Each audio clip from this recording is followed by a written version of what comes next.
మంగళగిరిలో వెలిసినటువంటి శ్రీ పానకాల నరసింహస్వామి ఆలయం గురించి ఇప్పుడు తెలుసుకుందాం. శ్రీ నరసింహుడు సద్యోజాతుడు, అంటే భక్త రక్షణార్థం అప్పటికప్పుడు అవతరించిన మూర్తి.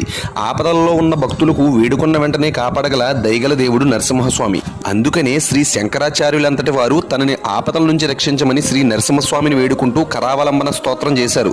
అంతటి దయామయుడైన స్వామి కృష్ణానదీ తీరాన వెలిసిన 5 క్షేత్రాల్లో పంచనారసింహ క్షేత్రాలు అంటారు.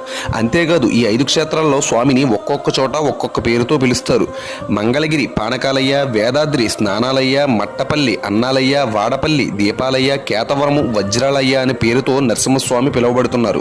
వీటిలో మనం ఇప్పుడు మంగళగిరి శ్రీ లక్ష్మీ నరసింహస్వామి వైభవం గురించి తెలుసుకుందాం.